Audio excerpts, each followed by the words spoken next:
You're probably really bad at buying a car. The Office of the Ombudsman for Banking Services says it's been inundated with complaints from people who fall behind with their vehicle repayments and have their cars repossessed by banks. The affordability pressures currently experienced by the consumers in South Africa.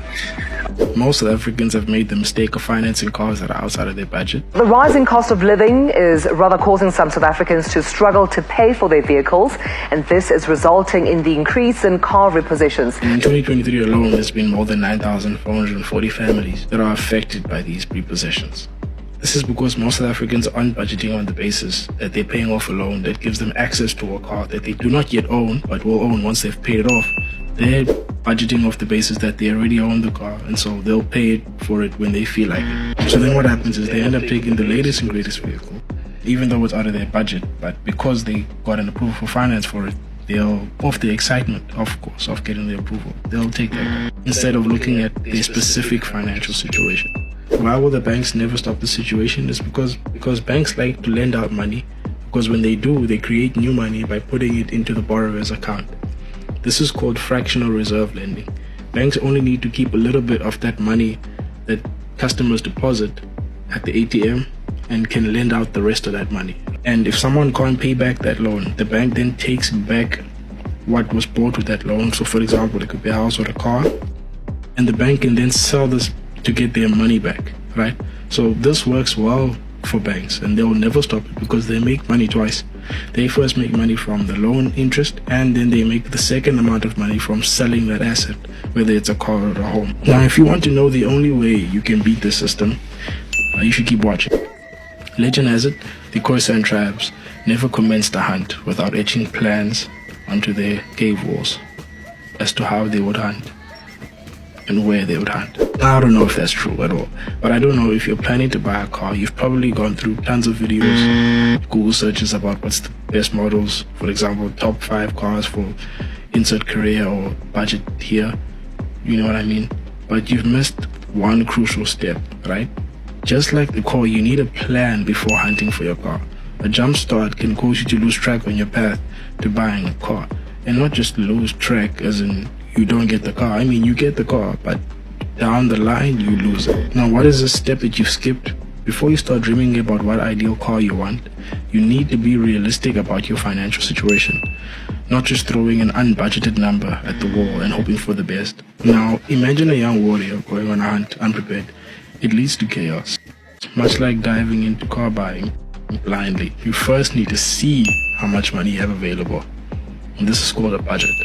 The first step to creating a budget is to figure out how much money you have coming in every month. This includes your net income, which is the amount of money you take home after government taxes and deductions from your employer.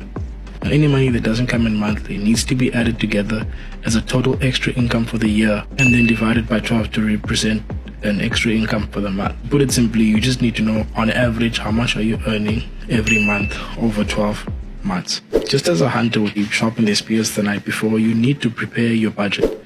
After you've calculated how much money you earn each month, you need to find out how much money you can spend. To do this, you need to write down all the essential expenses that you have to pay every month. Some examples of essential expenses are your home costs, your education costs, your necessary insurances, your loan repayments, your basics. In simple words, you need to know how many bills you have to pay every month. Now, that's pretty simple, right? But whatever you have after that is not your budget. This is just one of the final steps, right? To creating a budget, you subtract your expenses from your earnings, and then this will tell you how much money you have left over at the end of the month.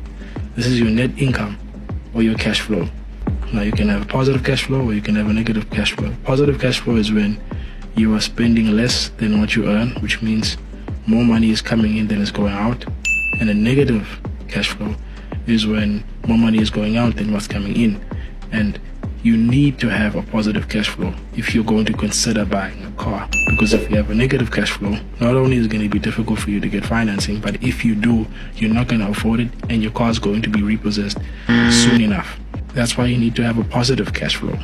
So if you have a negative cash flow after you've done this calculation, then what you need to do is make a plan for an alternative mode of transport until you're financially ready. Sort out whatever it is that you have to sort out so that you are in a positive cash flow situation. If you know your cash flow is negative, keep watching, right? Because you're going to need this information anyways when you are ready. But if you are in a positive cash flow, this is not your car budget. You have not even considered your unexpected challenges yet. Car is not just a one-time expense or a purchase. It comes with costs that you need to factor in your financial planning for your car purchase. Therefore, when you buy a car, you should do some research to find a rough idea on how much you still need to budget for these costs per month. Now, planning for the future is crucial. Whether it's a new family member or a new financial goal, you should also think about your future plans and how much you will need to save in order to secure your future. Then you should deduct these savings amounts from your positive cash flow. It is critical to consider your future plans and how they might affect your budget. Now you need to do this step of considering your future plans, how much you need to save for them, because they show you how it will affect your budget.